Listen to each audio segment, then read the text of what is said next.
নমস্কার, আপনাদের সবাইকে স্বাগত জানিয়ে শুরু করছি এখনকার অনুষ্ঠান হেল্পলাইন। হেল্পলাইন মানে আপনারা দেখে বুঝে গেছেন যে এই সময় কোনো না কোনো বিষয় নিয়ে আমরা আলোচনা করি। আজকে যে বিষয়টি নিয়ে আলোচনা করব, যার শিকার আপনি, আমি, আমরা প্রত্যেকেই কখনো কখনো জ্বর, সর্দি কিংবা কাশি এরকম সমস্যা আমরা প্রত্যেকেই ফেস করি। কখনো বা দেখা যায় টুকটাক একটু ওষুধ খেলে কিন্তু বা ঘরোয়া পথ্য মেনে চললে আমাদের অসুখগুলো সেরে যাচ্ছে। কখনো দেখা যাচ্ছে না, আমরা ওষুধ খেলাম, অনেক কিছু হয়তো চেষ্টা করলাম নিজেদের মতো করে, তবুও জ্বর সারছে না, কাশিটা কিছুতেই সারছে না, বা সর্দিটা রয়েই গেছে। এইরকম নানা রকম সমস্যা, তার কি কি কারণ থাকতে পারে এবং প্রতিকারের উপায় কি, এই নিয়েই আজকে আমরা আলোচনা করব। আর এই আলোচনায় যিনি আমার সঙ্গে আজকে রয়েছেন আমাদের স্টুডিও থেকে সরাসরি, আমাদের সঙ্গে রয়েছেন এই মুহূর্তে doctor Niladri Sarkar, professor and head department of medicine from SSKM hospital. অনেক স্বাগত ডক্টর আপনাকে। নমস্কার ডক্টর। সময় আমরা বলি যে সময়টা আমাদের কাছে খুব গুরুত্বপূর্ণ, বিশেষ করে সেটা যদি রোগ জ্বালার বিষয় হয়। এখন প্রচুর পরিমাণে মানুষের ঘরে ঘরে দেখা যাচ্ছে যে জ্বর কিংবা সর্দি কিংবা কাশি, মানুষ কারণ বুঝতে পারছেন না। হঠাৎ করে দেখা গেল যে সুস্থ মানুষ বাইরে, একটু আগে যেটা বলছিলাম, বাইরে বেরোলেন, ফিরে এলেন, সন্ধ্যের পর থেকে একটু একটু করে টেম্পারেচার রাইজ করছে, শরীরের টেম্পারেচার বাড়ছে। এই যে জ্বর, বেসিক্যালি এই সময় জ্বরের কারণ কি হয়, আর এই জ্বর যদি হয় মানুষ কি করবেন তখন? আমাদের যে নর্মাল বডিতে হাইপোথ্যালামাস একটা অর্গান আছে, সে ওটার টেম্পারেচারটাকে নর্মাল রাখে। কোনো কারণে ধরুন যদি কোনো একটা ইনফেকশন হলো, তখন তার রেসপন্সে আমাদের একটা জ্বরটা হলো। এই জ্বর হলে আমরা বুঝতে পারলাম হয়তো কোনো একটা প্রবলেম হয়েছে। এই জ্বরের অনেক কারণ, একটা ভাইরাল হতে পারে, ব্যাকটেরিয়াল হতে পারে, বা অন্য কোনো ফাঙ্গাল ইনফেকশন থেকে হতে পারে, বিভিন্ন কারণে জ্বর হতে পারে। আমরা দেখি জ্বরের প্যাটার্নটা কেমন আসছে। ধরুন দেখলেন কারো ধরুন জ্বর হচ্ছে, জ্বরের সঙ্গে সঙ্গে তার দেখা গেল তার খুব ইউরিনে জ্বালা করছে, পেচ্ছাপে জ্বালা করছে, আমরা এটা সন্দেহ করি হয়তো এটা ইউরিনারি ট্র্যাক্ট ইনফেকশন হয়েছে। বা ধরুন কারো জ্বরের সঙ্গে সঙ্গে সারা শরীরে প্রচণ্ড ব্যথা হচ্ছে, মানে খুব ব্যথা করছে, হতে পারে এটা ডেঙ্গি হয়েছে। বা ধরুন কারো কাঁপুনি দিয়ে জ্বর আসছে, হতে পারে এটা ম্যালেরিয়া হয়েছে। বা হয়তো অনেক সময় দেখা গেল তার হয়তো বুকে একটা পুঁজ জমে গেছে, সেখান থেকে কাঁপুনি দিয়ে জ্বর আসতে পারে। এরকম বিভিন্ন কারণে জ্বর হতে পারে। সেই জ্বর হতে একদিনের হতে পারে বা অনেকদিন জ্বর থাকতে পারে। সব থেকে যেটা প্রবলেম হয়, অনেক সময় দেখুন জ্বর কিছুতেই কমছে না, 15 দিন, 20 দিন, 1 মাস হয়ে গেল, জ্বর কিছুতেই কমছে না, অনেক ইনভেস্টিগেশন করানো হয়েছে, তা সত্ত্বেও জ্বর কমছে না, যেটাকে আমরা বলি পাইরেক্সিয়া অফ আননোন অরিজিন। এই কাজেই জ্বর একটা ইম্পর্টেন্ট প্রবলেম। আর প্রত্যেকটা পেশেন্টেরই এরকম প্রবলেম, জ্বর নেই যখনই আসেন, আমি একটাই কথা বলবো আপনাদেরকে, আপনারা নিজেরা শুধু প্যারাসিটামল খাবেন, আর অন্য কোনো ওষুধ খাবেন না বা অ্যান্টিবায়োটিক খাবেন না। অনেকেই যেটা করেন, হয়তো কাউন্টার থেকে একটা বা দুটো অ্যান্টিবায়োটিক খেয়ে বন্ধ করে দেন। এটার ফলে কি হচ্ছে, অ্যান্টিবায়োটিক রেজিস্ট্যান্স হয়ে যাচ্ছে সারা পৃথিবীতে, এবং তার ফলে হয়তো এমন একটা সময় আসতে পারে যখন কোনো অ্যান্টিবায়োটিক কাজ করবে না। সেই জন্য আপনারা দেরি না করে ডাক্তারবাবুর সঙ্গে পরামর্শ করুন। ডাক্তারবাবুকে আপনার সঠিকভাবে অ্যান্টিবায়োটিক কি কিছু খেতে হবে কি না হবে সেটা উনি বলবেন। এই যে ডক্টর, বহু মানুষ আছেন এমন, জ্বর একটা লং কন্টিনিউড একটা জ্বর রয়েছে, হয়তো বা ভালো হয়ে যাচ্ছেন, সাময়িক একটু ওষুধ খাচ্ছেন নিজেদের মতো করে, কিছু ভালো হচ্ছে না, আবার জ্বরটা ফিরে ফিরে আসছে। সাময়িকভাবে অনেকদিন এরকম ভাবে হলো, ডক্টরের কাছে গেল, একটা চেক আপ করতে দিল, তখন হয়তো ধরা পড়লো একটা ম্যালেরিয়া। তো মানুষ যদি একটু আগে থেকে বুঝে নিতে পারেন যে ম্যালেরিয়া যদি হয় তাহলে তার কি কি সিমটম দেখবেন, কিংবা এই যে ডেঙ্গু হচ্ছে, মানুষের ডেঙ্গুর সতর্কীকরণের বহু ব্যবস্থা করা হয়েছে, অনেকবার নানা রকম অ্যানাউন্সমেন্টের মাধ্যমে আমরা জানতে পারছি, কিন্তু তারপরে মানুষ কিন্তু বুঝতে পারছেন না বোঝার উপায় কি, কিংবা টাইফয়েড হলো আলাদা করে চেনার উপায় কি জ্বরগুলো। কাঁপুনি দিয়ে জ্বর আসলে আমরা কতগুলো জিনিস ভাবি, যেরকম একটা ম্যালেরিয়া হতে পারে, বা ইউরিন ইনফেকশন হতে পারে, বা কোনো জায়গায় হয়তো শরীরে কোনো জায়গায় পাসপুজ জমে আছে, সেখান থেকে হতে পারে। আর যদি সারা শরীরে প্রচণ্ড ব্যথা হচ্ছে, আপনি হয়তো গায়ে হাত দিয়ে দেখছেন যে জায়গাটা মনে হচ্ছে পুরো একটা লাল একটা হয়ে গেছে, সি অফ রেড, হতে পারে এটা ডেঙ্গি হতে পারে। বা অনেক সময় দেখা গেল তার জয়েন্টে জয়েন্টে ব্যথা করছে, খুব জ্বর আসছে, হতে পারে এটা চিকেনগুনিয়া হতে পারে। বা অনেক সময় দেখা গেল তার একটা চোখটা হলদে হয়ে গেছে, তার সঙ্গে সঙ্গে জ্বর হচ্ছে, হতে পারে হেপাটাইটিস হয়েছে, বা একটা লেপ্টোস্পাইরা হয়েছে। বা অনেক সময় দেখবেন তার একটা হয়তো কোনো জায়গায় একটা স্কিনে যেন এটা মনে হচ্ছে একটা কালো হয়েছে, একটা জায়গা হয়ে গেছে, এটা একটা স্ক্রাব টাইফাস হতে পারে। এই বিভিন্ন কারণে জ্বর হতে পারে। সেই জ্বরের জন্য আমরা যেটা করি, প্রথমেই একটা থরো হিস্ট্রি নিই, তারপরে ক্লিনিক্যাল এক্সামিনেশন করি, তারপরে কিছু ইনভেস্টিগেশন করে দেখি জ্বরটা কি কারণে হয়েছে। মানে জ্বর হওয়া মানে সাধারণভাবে না নেওয়াটাই ভালো, মানে যেটা বারবার বলে থাকেন ডক্টর যে জ্বর হলো হয়তো কন্টিনিউ হচ্ছে, তখন আর দেরি না করে ডক্টরের কাছে দেখানোটা ভীষণভাবে বাঞ্ছনীয়। তবে সাধারণত আর কি কি কারণে জ্বর হতে পারে? এই তো সাধারণত আমরা যেগুলো বলি যে মশা মাছি সবকিছু থেকে নিজেকে ভালো রাখো, ঠিক রাখো, সেফ রাখো, একটা মশারি টানিয়ে দেওয়া হলো ঘরের মধ্যে, কিংবা একটু ঠান্ডা লাগালো, একটু ঠান্ডাটা কম লাগানো। এছাড়াও কি, যেহেতু বললেন আপনি ইনফেকশন, আমাদের শরীরে ভাইটাল যে অর্গানগুলো রয়েছে, লাং রয়েছে, হার্ট রয়েছে, এগুলোর কারণ থেকেও কি কখনো জ্বর হতে পারে? হ্যাঁ, ধরুন লাংসে একটা ইনফেকশন হলো, সে লাংসে টিবি হতে পারে বা নিউমোনিয়া হতে পারে, তার থেকেও জ্বর আসতে পারে। বা ধরুন একটা তার লিভারে একটা পুঁজ জমে গেছে, যেটাকে আমরা বলি অ্যামিবিক লিভার অ্যাবসেস, সেখান থেকে জ্বর আসতে পারে। বা ধরুন কারণ একটা হার্টে প্রবলেম আছে, হার্টে ভালভুলার হার্ট ডিজিজ আছে, তার দেখলেন দেখা যাচ্ছে 1 মাস 1.5 মাস বা 2 মাস ধরে জ্বর আসছে, হতে পারে জ্বর হয়েছে এটার কারণ ইনফেক্টিভ এন্ডোকার্ডাইটিস, হার্টে যে ভাল্ভ সেটাকে ড্যামেজ করছে। বা অনেক সময় জ্বর থেকে তার মাথা ব্যথা, খুব মাথা ব্যথা হচ্ছে, বমি হতে পারে তার একটা ব্রেন টিবি হয়েছে, টিবি মেনিনজাইটিস হয়েছে। বা দেখা গেল তার একটা পিঠে ব্যথা করছে এবং ব্যথাটা হয়তো দেখা গেল পায়ের দিয়ে ছড়িয়ে আসছে, হতে পারে তার একটা বোন টিউবারকুলোসিস হয়েছে, যেটাকে বলে আমরা কেরি স্পাইন হয়েছে। এরকম জ্বর হতে পারে, অনেক কারণে জ্বর হতে পারে, সেটা আমরা দেখি অ্যাসেস করি যে কি কারণে জ্বরটা আসছে। এই যে কতগুলো লক্ষণের কথা বললেন যে হয়তো বা এই কারণে হতে পারে, ডক্টর এক্ষেত্রে বলি যে এই জ্বরগুলো সাধারণত কতদিন লং কন্টিনিউড স্টে করলে মানুষ একটু সচেতন হবেন? কারণ কি, হঠাৎ করে একটা ব্যথা শুরু হলো, হয়তো তার একটা ভেতরে কোনো রকম ডিজিজ কন্ডিশন রয়েছে, কিন্তু যখন সেটা প্রকাশ হবে, সেটা কি হঠাৎ করেই এভাবে তিনি বুঝতে পারবেন যে হঠাৎ করে দেখা গেল একটা ফিভার, পরীক্ষা করতে গেলেন দেখা গেল একটা রোগ রয়েছে আসলে? না, জ্বরটা যখন আপনার আসবে, যখন জ্বরটা আপনি প্যারাসিটামল খাচ্ছেন হয়তো কমে যাচ্ছে কিন্তু জ্বরটা কমছে না, তখন ডাক্তারের সঙ্গে যোগাযোগ করবেন। ডাক্তারবাবু তখন দেখবেন যে কি কারণে জ্বরটা আসছে।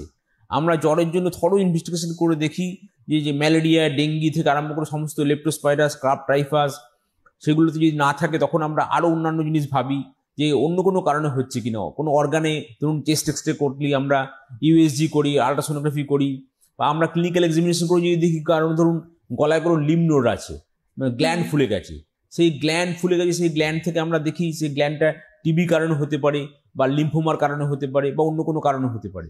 এইভাবে সমস্ত কিছু ব্যাপারটা দেখেই ঠিক করা হয় যে কি কারণে জ্বরটা আসছে। বহু মানুষের ভয়ের কারণ হয়ে যায় অনেক সময়, দেখছেন যে জ্বর রয়েছে, তার সাথে সারা গা জুড়ে হয়তো কিংবা কিছু কিছু জায়গা জুড়ে ছোট ছোট ছোট রেড কালারের র্যাশ বেরিয়ে গেছে। এটা কেন হয়? মানে একটা তো জ্বরের সাথে র্যাশ কি সব ক্ষেত্রেই দেখা যায়, না পার্টিকুলার কিছু কারণেই এই র্যাশটা থাকবে? কিছু কিছু ডিজিজের র্যাশ হয়, যেরকম ধরুন মিজলস, আমরা সবাই জানি মিজলসের র্যাশটা ইউজুয়ালি 4th ডেতে হয়, ঠিক আছে। ভ্যারিসেলা যেমন চিকেন পক্সে কিরকম হয়, প্লিওমরফিক র্যাশ হয়, যে একটা ছোট ছোট গুটি হচ্ছে। প্লিওমরফিক মানে বিভিন্ন টাইপের র্যাশ একসঙ্গে, কারোর ধরুন বিভিন্ন টাইপের র্যাশ বেরিয়ে গেল, ওটা ম্যাকিউল হলো বা এটা প্যাপিউল হলো, পাস্টিউল হলো, ভেসিকেল হলো।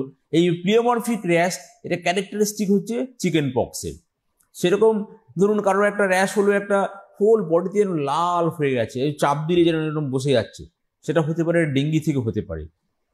এইরকম ভাবে আমরা র্যাশটা দেখি কি কারণে র্যাশটা হয়েছে, কদিনের মাথায় হলো র্যাশটা, জ্বরে কদিনের মাথায় হলো, এইভাবে মোটামুটি আমরা ডায়াগনোসিস করার চেষ্টা করি যে কি কারণে র্যাশটা হয়েছে। এখন তো মানুষের এটা একটা সমস্যা যে বহু মানুষকে বলতে শুনি কাশি যে শুরু হলে আর থামছে না, হয়তো গলাটা খুসখুস করছে, কাশির ওষুধ খাচ্ছে তারা, কিন্তু তবুও কাশিটা লং কন্টিনিউড একটা প্রসেস, বলছে সাময়িক একটু ভালো ছিলাম কিন্তু আবার যেন বেড়ে গেছে কাশিটা, বহু মানুষ বলছেন। এখন কিন্তু শুধুমাত্র বয়স্ক মানুষ নয়, এটা বাচ্চাদের মধ্যেও ডক্টর দেখা যাচ্ছে। এটা কেন? এখন যেহেতু এয়ার পলিউশনটা অনেক বেড়ে গেছে, অনেকেরই কিন্তু একটা অ্যালার্জি হচ্ছে, অ্যালার্জির একটা প্রবলেম থেকে কাশি হচ্ছে, কাশি কিছুতেই কমছে না। আর একটা ইম্পর্টেন্ট কারণ হচ্ছে অনেক সময় gastro oesophageal reflux disease, GRD, তাতেও অনেক সময় এরকম কাশি হতে পারে। বা ধরুন কারো দেখা গেল তার সিজন চেঞ্জের সময় কাশি হচ্ছে, শ্বাসকষ্ট হচ্ছে, হতে পারে একটা অ্যাজমা হচ্ছে। সেই জন্য যখন এরকম হবে তখন ডাক্তারবাবুর সঙ্গে যোগাযোগ করবেন। ডাক্তারবাবু তখন কি করবেন, তখন উনি ইনভেস্টিগেশন করে দেখবেন, অ্যালার্জি প্রোফাইল চেক করবেন, হ্যাঁ, এবং সিরাম আইজি করবেন। এগুলো করলে ধরা পড়ে যাবে যে তার কোনো অ্যালার্জি আছে কিনা, কোন কোন খাবারে অ্যালার্জি আছে সেগুলো বন্ধ করতে হবে। বা তার যদি জিআরডি থাকে, গ্যাস্ট্রোএসোফেজিয়াল রিফ্লাক্স ডিজিজ থাকে, তাকে পেন্টোপ্রাজোল বা ড্যামিপ্রাজোল ওই ওষুধ দিতে হবে, তাহলেই ঠিক হয়ে যাবে। ডক্টর এই জিআরডি কাকে বলছি আমরা? জিআরডি হচ্ছে যে আমাদের যখন অনেক সময় অ্যাসিডটা উপরের দিকে ওঠে, রিফ্লাক্স হলে উপরের দিকে টক জল হচ্ছে মুখে, বা ধরুন একটা তার নকটার্নাল রাত্রেবেলার দিকে মেনলি কাশি হচ্ছে, তখন আমরা এগুলো সন্দেহ করি এটা জিআরডি হতে পারে। বা হয়তো তার জ্বালা করছে, বুকে ব্যথা করছে, উঠে বসলে ব্যথাটা একটু কমে যাচ্ছে, এই রিফ্লাক্সের জন্য এটা হচ্ছে, যেই বসে পড়ছে তখন একটু কমে যাচ্ছে, এটা হলে আমরা সন্দেহ করি হয়তো জিআরডি হতে পারে। মানে একটি মানুষ দীর্ঘদিন যদি অ্যাসিড গ্যাস এসবে ভোগে, বুকে জ্বালা করে, তাদের ক্ষেত্রে শুয়ে পড়লে কাশিটা হচ্ছে, শুয়ে পড়লে কাশি হচ্ছে এবং শুয়ে পড়ার পরে বুকে একটা ব্যথা করছে, আচ্ছা উঠে বসলে কমে যাচ্ছে। আচ্ছা এই যে অ্যাসিড রিফ্লাক্স হওয়ার জন্য তখন কি হচ্ছে, উপরে একটা টেস্টোস্টেরন এখানে একটা ব্যথা করছে, সেটা যেই বসে পড়ছে একটু কমে যাচ্ছে। বা রাত্রেবেলা তো পারসিস্টেন্টলি কাশি হয়ে যাচ্ছে, এই নকটার্নাল কাফ হলে আমরা সন্দেহ করি এটা জিআরডি হতে পারে। এটাও তো অনেক সময় দেখা যায় যে কাশি তো রয়েছে, তার সাথে রয়েছে জ্বর, কাশি প্যারালালি জ্বর, জ্বরটা হয়তো কখনো বা আসছে, কখনো বা আবার থাকছে না। যখন জ্বরটা থাকছে না, মানুষ খুব খুশি হয়ে যাচ্ছেন যে না আমার হয়তো জ্বরটা কমে গেল, কিন্তু খুশিটা বেশিক্ষণ স্থায়ী হচ্ছে না, আবার জ্বরটা ফিরে আসছে। এর কারণ কি? কাশির সঙ্গে জ্বরের সম্পর্ক কোথায়? কাশি আর জ্বর হওয়া মানে একটা রেসপিরেটরি ইনফেকশন হয়েছে মোস্ট লাইকলি, এবং এই কাশিটা যদি অনেকদিন পারসিস্ট করে, তখন আমরা যেটা বলি যে আপনি একটা চেস্ট টেস্ট করুন, একটা স্পুটাম টেস্ট করুন, তখন আমরা দেখি যে তার টিবি হয়েছে কিনা। কেন মনে রাখবেন যে 2 সপ্তাহ বেশি কাশি হলেই আপনি ডাক্তারের সঙ্গে পরামর্শ যোগাযোগ করবেন, ডাক্তারবাবু এক্সরে করাবেন, স্পুটাম চেক করাবেন এবং দেখবেন, ডায়াগনোসিস করবেন যে তার কোনো টিবি আছে কিনা। এই টিভিটা নিয়ে কিন্তু এই যে রোগটা, একটা সময় বহু মানুষ বলতো যে এটা একটা সাংঘাতিক রোগ, সেরে ওঠার উপায় নেই। এখন কম্পারেটিভলি অনেকটা কম শোনা যাচ্ছে। এই টিভির কারণগুলো কি কি? কেন হয় টিবি রোগটা, আর এখন কতটাই বা প্রতিকারের ব্যবস্থা? টিউবারকুলোসিস সেটা একটা জীবাণু, এখান থেকে হয়। এই যে টিবির জীবাণু আমাদের সকলের মধ্যেই আছে। যদি কারোর কোনো কারণে ইমিউনিটি ডিপ্রেসড হয়ে যায়, তখন হয়তো তার ম্যানিফেস্টেশন হয়, হয়তো অনেকক্ষণ ধরে জ্বর কমছে না, এক একটা অর্গান হলে তার সেই অনুযায়ী ম্যানিফেস্টেশন হয়। কারোর হয়তো বুকে জল জমে গেল, বা কারোর হার্টে জল জমে গেল, বা কারোর হয়তো ব্রেনে টিবি মেনিনজাইটিস হলো, বা কারোর বোন টিউবারকুলোসিস হলো, বা কারোর শুধু গ্ল্যান্ড টিউবারকুলোসিস হলো। এই যে জ্বর আসছে, জ্বর কমছে না, তার সঙ্গে সঙ্গে কাশি হচ্ছে, কাশতে কাশতে হয়তো রক্তও বেরোচ্ছে, তখন আমরা সন্দেহ করি যেটা টিবি হতে পারে। তখন তার টিবির জন্য তার টেস্টগুলো করাতে হয়, সেগুলো করে ডায়াগনোসিস করলে 6 মাসের ওষুধ খেলেই সেটা ঠিক হয়ে যাবে। কিন্তু অনেকে যেটা করেন, হয়তো কিছুদিন খেয়ে ওষুধটা বন্ধ করে দিলেন, তখন কি হলো, তার একটা রেজিস্ট্যান্ট টিউবারকুলোসিস হয়ে গেল। এই মাল্টিড্রাগ রেজিস্ট্যান্ট টিউবারকুলোসিস কিন্তু খুবই প্রবলেমের ব্যাপার, এটা সারা পৃথিবীতে প্রবলেমের ব্যাপার। কেননা টিবির একটা ওষুধটা 6 মাসের কোর্সটা খেলেই ঠিক হয়ে যাবে।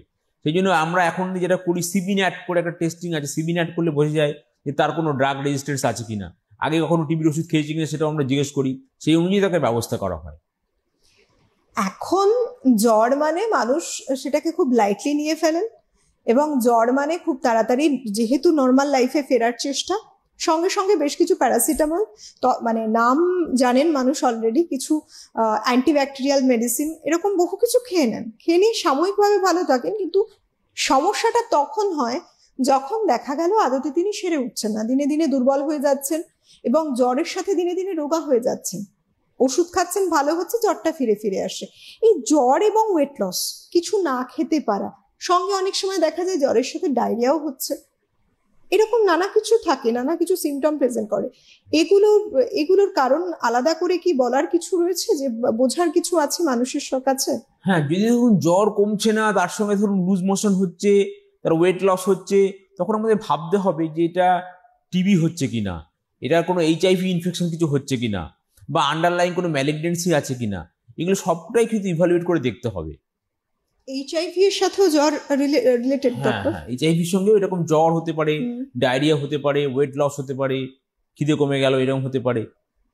আর এই যে ব্যথা যদি বলি, এখন বোধহয় বেশিরভাগ ঘরে ঘরে মানুষের ব্যথা আছে, সারা শরীরে কোথাও না কোথাও দেখা যাবে যে কারোর কোমরে, কারোর পায়ে, হাঁটতে চলতে উহ আহ করে আওয়াজ করছেন, কেন না প্রচন্ড পেইন, বসতে গিয়ে হাঁটুর ব্যথায় কষ্ট পাচ্ছেন, কোমরের ব্যথায় কষ্ট পাচ্ছেন, হাঁটতে চলতে তো অসম্ভব ব্যাপার, সম্ভবই নয়। তো ডক্টর, এরকম একটা পরিস্থিতিতে একজন মানুষ রয়েছেন, তার সাথে দেখা গেল ফিভার আসছে, ঘুরে ঘুরে জ্বর আসছে তার, এক্ষেত্রে ব্যথার সাথে জ্বর, এটার কি আদৌ কোনো সম্পর্ক জুড়ে রয়েছে, না এমনি হঠাৎ করে যদি দেখা যাচ্ছে একটি সুস্থ মানুষ, তারও শরীরে এরকম ব্যথা আসছে, জ্বর রয়েছে, এই দুটো একই কারণে কি হয়, না আলাদা কারণে হতে পারে? দেখতে হবে তার ব্যথাটা কবে থেকে আছে। যদি দেখা যায় যে তার ব্যথাটা অনেকদিন ধরে আছে, হাঁটু ব্যথা আছে বা কোমরে ব্যথা আছে, তার মানে এটা একটা অস্টিওআর্থ্রাইটিস একটা আছে, তার উপরে একটা জ্বর হয়েছে, বা কোমরে ব্যথা হয়তো লাম্বার স্পন্ডলোসিস হয়েছে। কিন্তু যদি কারো দেখা যায় যে তার ছোট ছোট স্মল জয়েন্টসে পেইন হচ্ছে, এই ছোট ছোট হাতে স্মল জয়েন্টসে পেইন হচ্ছে, তার সঙ্গে তার একটা জ্বর আসছে, হতে পারে একটা রিউমেটয়েড আর্থ্রাইটিস হয়েছে। বা কারো ধরুন কোনো ভদ্রমহিলা হয়তো দেখলেন যে তার একটা মুখে একটা র্যাশ হচ্ছে, মুখে র্যাশ হচ্ছে, হাতে জয়েন্ট পেইন হচ্ছে, তার জ্বরটা কিছুতেই কমছে না, হতে পারে তার একটা সিস্টেমিক লুপাস এরিথেমেটোসাস হয়েছে, এসএলই যেটাকে আমরা বলি। এইভাবে আমরা অ্যানালিসিস করি যে কিরমভাবে কবে জ্বর থেকে জ্বরটা এসছে, তার সঙ্গে সঙ্গে জয়েন্ট পেনটা কবে থেকে আছে, জয়েন্ট মর্নিং স্টিফনেস আছে কিনা। ধরুন বললেন যে আমার হাতটা মুঠো করতে পারছি না, অনেক প্রায় 1 ঘন্টা পরে হাতটা আমরা খুলতে পারছি বা ইউজ করতে পারছি, এরকম যদি জ্বর হয় তার সঙ্গে মর্নিং স্টিফনেস হয়, তাহলে এটা ক্লাসিক্যাল হচ্ছে রিউমেটয়েড আর্থ্রাইটিস। এই যে ডক্টর বলা হয় যে জ্বর মানে আসলে রোগ নয়, বরং এটা অন্য কিছুর একটা প্রতিফলন হিসেবে জ্বর, এটা কি আদৌ ঠিক? হ্যাঁ, এটাই আসল কথা। এটা যে জ্বর হচ্ছে একটা ম্যানিফেস্টেশন, একটা ইনফেকশন হলো বা ইনফ্লামেশন হলো বা কোনো আন্ডারলাইং হয়তো ম্যালিগনেন্সি হলো, সেখান থেকে একটা জ্বর আসছে, সেটা মানে একটা জানান দিচ্ছে যে একটা প্রবলেম শরীরের মধ্যে আছে। কিন্তু বিষয়টা হলো মানুষের কাছে যেটা প্রশ্ন থাকে মোস্টলি, কি করবেন তারা, কি করা উচিত, কোন ধরনের জ্বরের ক্ষেত্রে কি করবেন? কিছু কিছু হোম রেমেডিস মানুষ কিন্তু অলরেডি অ্যাপ্লাই করেন, জ্বর হচ্ছে, আবার কিছু কিছু মানুষ যেটা বলছিলাম যে মেডিসিন কিনে খাওয়ার অভ্যেস তো রয়েছে, কিন্তু আখেরে লাভ হচ্ছে না, দীর্ঘদিন ধরে সমস্যায় ভুগছেন তারা। ডক্টরের কাছে যাওয়া তো শেষ উপায়, অনেকেই মনে করে ওটা আমার শেষ উপায়, ঠিক আছে যতদিন চলতে পারি চলি তো, কিন্তু কি করা উচিত, কখন কি ভাবা উচিত? জ্বর হলে আপনি প্যারাসিটামল খান, কিন্তু প্যারাসিটামল খেয়ে আপনি ডাক্তারের সঙ্গে পরামর্শ করুন। ফার্স্টে ডায়াগনোসিসটা কনফার্ম করতে হবে কি কারণে জ্বরটা হয়েছে, এবং কিছু টেস্ট করলেই অনেক সময় খুব তাড়াতাড়ি ডায়াগনোসিসটা হয়ে যায় যে জ্বর হয়েছে, এই কারণে জ্বরটা হয়েছে, আপনি এটা খেলে স্পেসিফিক্যালি পুরোটাই ভালো হয়ে গেল। এখন দেখছেন হয়তো আপনার জ্বর কিছুতেই কমছে না, 1 মাস ধরে হয়তো জ্বর কমছে না, গাঁটে গাঁটে ব্যথা আছে, যেগুলো বলছিলাম, একটু হতে পারে এটা রিউমেটয়েড আর্থ্রাইটিস হয়েছে বা এসএলই হয়েছে। বা অনেক সময় আমরা একটা দেখি, যদিও খুব একটা কমন না, এটাকে বলে অ্যাডাল্ট অনসেট স্টিলস ডিজিজ, এওএসডি। তাতেও এরকম জয়েন্ট পেইন হতে পারে, র্যাশ হতে পারে, অনেক জ্বরটা অনেকদিন থাকতে পারে, এবং অন্যান্য মার্কারগুলো সেটা রেইজড হয়ে যায়, যেমনি সিরাম ফেরিটিনটা খুব হাই হয়ে যায়। অনেক সময় একটা রেফার্ড পেইন যেটাকে বলি, একদম আপনি ডক্টর বললেন গাঁটে গাঁটে ব্যথা, কিছু সময় দেখা যায় যে ব্যথাটা এক জায়গায় তো ছিল, হঠাৎ করে আরেক জায়গায় শিফট করে গেছে, কিন্তু জ্বরটা কন্টিনিউ রয়েছে, মানে যাই হোক ব্যথা হয়তো শিফট করছে, জ্বরটা আর সারছে না। এবার বেশিরভাগ দিন জ্বর যদি থাকে তাহলে মানুষ কি করেন, তখন অগত্যা ডাক্তারের কাছে যেতেই হয়। ওই পদ্ধতি অবলম্বন করতে করতে দেখা যায় মানুষটা অনেক দেরি করে ফেললো, অনেক সময় হয়ে থাকে। এই যে রেফার্ড পেইনগুলো থাকে, কারণ কি, কি কারণে এই ধরনের হয় ব্যথাটা? ধরুন কারোর একটা জ্বর হলো, জ্বরের পরে গাঁটে গাঁটে ব্যথা হচ্ছে, প্রথমে এই গাঁটটা হলো, তারপর আরেকটা গাঁট হলো, আর একটা গাঁট হলো, এই যে মাইগ্রেটিং পলিআর্থ্রাইটিস, এটা হতে পারে রিউম্যাটিক ফিভারে হতে পারে। বা অনেক সময় তারা হয়তো একটা কোমরে ব্যথা করছে, সেটা থেকে হয়তো ব্যথাটা পায়ে চলে আসছে, সাধারণত এগুলোকে আমরা বলি রেফার্ড পেন বলি, সেটা নার্ভে চাপ পড়ছে, তার ফলে এটা হচ্ছে। এরকম ভাবে প্যাটার্নটা জানতে হবে। তারা হয়তো হয়তো পিঠে ব্যথা করছে, পিঠে ব্যথা করছে এবং ব্যথাটা হয়তো ছড়িয়ে পড়ছে, অনেকদিন ধরে ব্যথাটা কিছুতেই কমছে না, হাঁচি দিলে কাশি দিলে ব্যথাটা বাড়ছে, হতে পারে তার একটা বোন টিউবারকুলোসিস হয়েছে, কেরি স্পাইন হয়েছে। এবং এটা যদি খুব তাড়াতাড়ি ডায়াগনোসিস না করা যায়, তাহলে অনেক সময় কি হতে পারে, ওই যে কেরি স্পাইন হওয়ার ফলে কি হচ্ছে, ওটা স্পাইনাল কর্ডে কম্প্রেশন করলো, কম্প্রেশন করার পরে হয়তো দেখা গেল তার দুটো পা একদম উইকনেস হয়ে গেছে, প্যারাপ্লেজিয়া যেটাকে আমরা বলি। সেই জন্যই যখনই কোনো প্রবলেম হবে সেটা দেরি না করে খুব তাড়াতাড়ি সেটা যদি ইনভেস্টিগেশন করা হয় এবং ট্রিটমেন্ট করা হয়, তাহলে খুব তাড়াতাড়ি সেটা ভালো হয়ে যাবে। জ্বর হলে বেসিক্যালি দেখা যায় মানুষ সবার আগে যেটা করেন, জ্বরের ওষুধ তো খান, প্যারালালি কি করেন না ব্যাকটেরিয়াল কিছু অ্যান্টিব্যাকটেরিয়াল মেডিসিনও কিছু খেয়ে ফেলেন, কারণ তার সাথে একটু সর্দি কাশি রয়েছে, মানুষ এটা জেনে গেছেন যে অ্যান্টিব্যাকটেরিয়া কিছু খেতে হবে, কিন্তু এটা তো ভাইরাস ঘটিতও জ্বর হতে পারে। ঠিক তাই। বোঝার উপায় কি যে এটা ভাইরাস ঘটিত, এটা ব্যাকটেরিয়াল ঘটিত, এবং সেক্ষেত্রে মানুষ মেডিসিনের চয়েসটাও তো আলাদা হবে। কি করবে? অনেক সময় এটা বোঝা যায় না ব্যাকটেরিয়াল না ভাইরাস হয়েছে, আপনি ডাক্তারবাবুর উপর ছেড়ে দিন। ডাক্তারবাবু যদি মনে করেন যে না এটা সিম্পলি একটা ভাইরাল ফিভার হচ্ছে, তাহলে শুধু প্যারাসিটামলই দেবেন, কোনো অ্যান্টিবায়োটিক ডাক্তারবাবু আপনাকে দেবেন না। সেই অনুযায়ী আপনি ফলো করলেই ভালো হবে। আর যেটা আমি প্রথমেই বলছিলাম যে একটা বা দুটো অ্যান্টিবায়োটিক খেয়ে বন্ধ করে দেওয়া, এটা কিন্তু খুবই ক্ষতিকর। আমরা একটা বিরাট বড় একটা সময় পেরিয়ে এসেছি, সেটা হচ্ছে কোভিড ইনফেকশন। সেটা ঠিক আছে, কোভিড চলে গেছে, আমরা সকলে ভালো আছি, কিন্তু এই যে অ্যান্টিবায়োটিক রেজিস্ট্যান্স সারা পৃথিবীতে যেটা হচ্ছে, প্যান অ্যান্টিবায়োটিক রেজিস্ট্যান্স, অনেক সময় আমরা দেখছি সিম্পল ইউরিন ইনফেকশন, কিন্তু কোনো ড্রাগই দেখতে সেন্সিটিভ না, সব ড্রাগে রেজিস্ট্যান্ট। এই যে রেজিস্ট্যান্সটা বাড়ছে, বা একটা ইনফেকশন হচ্ছে, বা একটা সেপসিস হচ্ছে, এটা যদি আমরা এই টার্গেট আমরা যদি এই প্র্যাকটিসটা বন্ধ না করি, তাহলে কিন্তু এমন একটা সময় আসবে তখন কিন্তু আমরা খুব মুশকিলের মধ্যে পড়ে যাব। সেখান থেকে বাঁচার উপায় কিন্তু খুব ডিফিকাল্ট হয়ে যাবে। এবং এই সমস্যা বহু মানুষেরই হচ্ছে। দেখা যাচ্ছে যে তার যে মেডিসিনটা এখন দরকার, হয়তো একটা অ্যান্টিব্যাকটেরিয়াল মেডিসিন, শরীরে কাজই করছে না। এর কারণে কি এরকম মুড়ি মুরগির মতো মেডিসিন খাওয়া? হ্যাঁ, এটাই কারণ, এটাই মেইন কারণ। ইনঅ্যাডিকুয়েট অ্যান্টিবায়োটিক্স, ইনঅ্যাপ্রোপ্রিয়েট অ্যান্টিবায়োটিক্স এবং অ্যান্টিবায়োটিকের যথেচ্ছ ইউজ, যেটা ডেভেলপড কান্ট্রিতে কিন্তু আপনি ওষুধটা পাবেন ডাক্তার প্রেসক্রিপশন ছাড়া, যেটা আমাদের কান্ট্রিতে পাওয়া যায়, ওভার দ্য কাউন্টার ওষুধ পাওয়া যাচ্ছে। এইটা কিন্তু আমরা যদি নিজেরা সচেতন না হই, তাহলে কিন্তু আমাদের আরো মুশকিলের মধ্যে পড়তে হবে। এই যে নর্মালি ডক্টর যারা ওপারে রয়েছেন, অনেকের মধ্যেই প্রশ্ন থাকে, অনেকে হয়তো এই ফেজই করেননি, এই যে একটা অ্যান্টিব্যাকটেরিয়াল যে কোনো মেডিসিন কাজ করছে না শরীরে, একটা রেজিস্ট্যান্স তৈরি হয়ে গেছে অলরেডি বডিতে, এর ফলে কি কি ক্ষতি হতে পারে? সাধারণত কি কি ক্ষতির সম্মুখীন হতে পারেন মানুষ? এর ফলে ধরুন একটা কারো হয়তো কেউ ইনফেকশন নিয়ে ভর্তি হলেন কোনো একটা হসপিটালে, কোনো প্রবলেম নিয়ে, ইউরিন ইনফেকশন হোক বা একটা কোনো সেপসিস হোক, সেখানে দেখা যাচ্ছে তার অ্যান্টিবায়োটিক্স তখন তার কাজ করছে না, তখন হায়ার অ্যান্টিবায়োটিক দিতে হচ্ছে, আরো হায়ার অ্যান্টিবায়োটিক দিতে হচ্ছে। কিন্তু অ্যান্টিবায়োটিক তো লিমিটেড, এবং হায়ার অ্যান্টিবায়োটিক অনেক কস্টলি, কাজে সেটাকে অ্যাফোর্ড করা এবং সেটা টাইম মতো সেটা ঠিক মতো দেওয়া, এটা খুব ডিফিকাল্ট হয়ে পড়ে। বাচ্চাদের বাচ্চা মানেই মানুষের কাছে প্রথম ফোকাস হচ্ছে একটা বাচ্চা। এই বাচ্চাটির যদি জ্বর হয়, শুধু বাচ্চা কেন, বাচ্চাকে ঘিরে যারা আছে তাদের সবার ঘুম উড়ে গেল। জাস্ট একটি বাচ্চার ফিভার হয়েছে, এবং বাচ্চাটিকেও দেখা গেল কোনো রকম কাছাকাছি কারোর একটা হেল্প নিয়ে, মানুষ এখন সেটাও করছেন ব্যস্ততার জীবনে, ইনস্ট্যান্ট কোনো মেডিসিন খাওয়াচ্ছেন। কি করা উচিত বাচ্চার একটা জ্বর এলে? তার জন্য ইনস্ট্যান্ট ব্যবস্থাই বা কি নেওয়া উচিত? আদৌ কি কোনো হোম রেমেডির সাহায্য তারা নেবেন, না সরাসরি ডক্টরের কাছে যাবেন? বাচ্চার জ্বর এলেই যেটা করবেন সেটা হচ্ছে গা হাত পা মুছে দেবেন, মাথায় একটু জল দিয়ে দেবেন, বাচ্চার টেম্পারেচারটা যেন না বাড়ে। অনেক বাচ্চারই এরকম হয়েছে, তাদের টেম্পারেচার বাড়ার পরেই তাদের একটা ফেব্রাইল কনভালশন হয়েছে, খিঁচুনি হয়েছে, তরকার মতো হয়েছে। এই যে এটা যাতে না হয় সেই জন্য প্যারাসিটামল তো খাওয়াতেই হবে বডি ওয়েট অনুযায়ী, এবং তার সঙ্গে সঙ্গে গাটা মুছিয়ে দিতে হবে, মাথায় জল দিতে হবে, দরকার লাগলে আইস প্যাক দিতে হবে, টেম্পারেচারটা কমিয়ে আনতে হবে। এবং আপনারা নিজেরা চিকিৎসা না করে কোনো শিশু ডাক্তারবাবুর সঙ্গে পরামর্শ করতে হবে, পিডিয়াট্রিশিয়ানের। মানে কোনো রকম এক্সপেরিমেন্ট নয়, বরং এটা লাইফ রিস্ক হয়ে যেতে পারে। ঠিক। বহুদিন ধরে ন্যাজাল নাক থেকে জল গড়াচ্ছে, ঠান্ডা লাগছে না, কি হচ্ছে সে মানুষটা বুঝতে পারছে না, সঙ্গে হালকা হালকা জ্বর, এগুলোর এই ধরনের যে জ্বরটা, এটার কি আলাদা কোনো লক্ষণ? নাক দিয়ে জল গড়াচ্ছে, প্রচন্ড হেডেক রয়েছে, তার সাথে সঙ্গে হালকা জ্বর রয়েছে। মানুষটি দেখা যাচ্ছে যতই হোক, বিশেষ করে বাড়ির মহিলারা সেটা করে থাকেন, যতক্ষণ পারছেন সেটা সহ্য করে তার মতো করে কাজ করে যাচ্ছেন। এটাতে আদৌ কি কোনো ভয়ের কিছু আছে? আর অন্যদিকে গড়াতে পারে?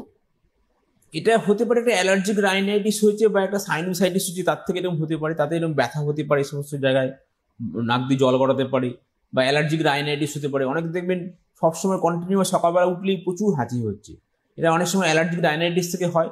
আমরা সেই জন্য সিরাম আইজি, অ্যালার্জি প্রোফাইল এগুলো চেক করি, এবং যে যে খাবারে অ্যালার্জি আছে সেগুলো খেতে বারণ করি, এবং আমরা কিছু স্প্রে দিই, সেই স্প্রেগুলো নিলেই অনেকটা ইমপ্রুভমেন্ট হয়, কষ্ট অনেকটা কমে যায়।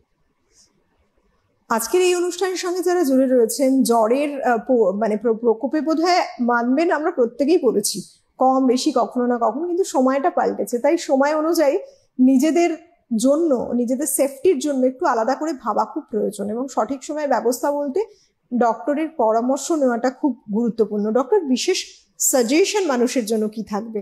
কারণ ওয়েদারও চেঞ্জ হয়েছে, আমাদের পরিবেশ, পুরো এনভায়রনমেন্টটাই কিন্তু এখন চেঞ্জ, রোগের প্যাটার্নও চেঞ্জ হয়ে গেছে। আমরা যেটা নিজেরা করতে পারি সেটা হচ্ছে আমাদের লাইফস্টাইলটাকে আমরা যদি পাল্টাই।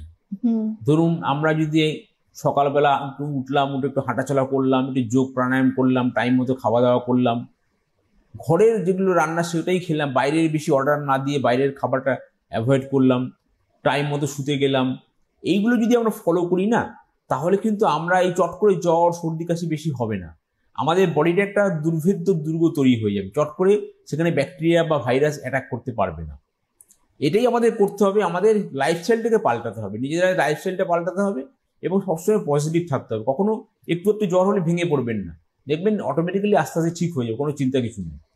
আর জ্বর হলে ইনস্ট্যান্ট কোনো উপায়, যে মানুষ হয়তো ওই মুহূর্তে ডক্টরের কাছে যেতে পারছে তখন না? প্যারাসিটামল খাবেন 10 milligram per KG body weight. কারণ যদি 50 কেজি ওজন থাকে তার মানে তাকে 500 মিলিগ্রাম প্যারাসিটামল খাওয়াতে হবে। কোনো বাচ্চার যদি 10 কেজি ওজন থাকে তার মানে তার 100 মিলিগ্রাম প্যারাসিটামল খাওয়াতে হবে, সিরাপ খাওয়াতে হবে সেই অনুযায়ী হিসেব করে। এটা খাওয়ালে দেখবেন জ্বর অনেকটা কমে যাবে। এবং এই বিষয়গুলোই বোধহয় মানুষকে বেশি করে ভাবা উচিত, যে ওষুধ তো ডক্টর বলেই দিলেন যেভাবে যা ডোজ, ডক্টর এটা খুব হেল্পফুল মানুষের জন্য, যে একটা নির্দিষ্ট ডোজ তারা অ্যাপ্লাই করতে পারবে, হয়তো অনেক রাতে সমস্যাটা হয়েছে তো ঠিক। ওইভাবে ডক্টরের কাছে ওই মুহূর্তে হয়তো যেতে পারছেন না, হুম হুম। বিভিন্ন প্রতিকূলতা রয়েছে, সেক্ষেত্রে অ্যাটলিস্ট মিনিমাম ব্যবস্থা। এই জন্য মেডিসিনটা বোধহয় ঘরে নিয়ে রাখাই ভালো, রাখাই ভালো, ঠিক। বাচ্চাদের জন্য কিংবা বড়দের জন্য। সময় চলেছে, সময়ের নিয়মে রোগ ব্যাধি রয়েছে, রয়েছে জ্বর সর্দি কাশির মতো সমস্যা। তবে মনে হয় আমাদের এই এপিসোড দেখে আপনারা নিজেদেরকে ভালো রাখতেই পারবেন, কারণ কোনো কিছুকে আর ফেলে রাখার মতো কিন্তু নয়। একটু জ্বর হয়েছে, একটু সর্দি হয়েছে, কাশি হয়েছে, না, বরং সঠিক সময় ডক্টরের কাছে পৌঁছে যান, পরামর্শ মেনে সুস্থ হয়ে উঠুন। প্রত্যেকে খুব ভালো থাকুন, লাইফের এটাই মতো হোক, আমরা ভালো থাকবো, স্বাস্থ্যই সম্পদ। অনেক ধন্যবাদ জানাবো ডক্টর আপনাকে। নমস্কার। ধন্যবাদ জানাবো আপনাদের প্রত্যেককেই। ভালো থাকুন, সুস্থ থাকুন। রোজ বিকেল ঠিক 5:30টায় দেখতে থাকুন হেল্পলাইন। নমস্কার।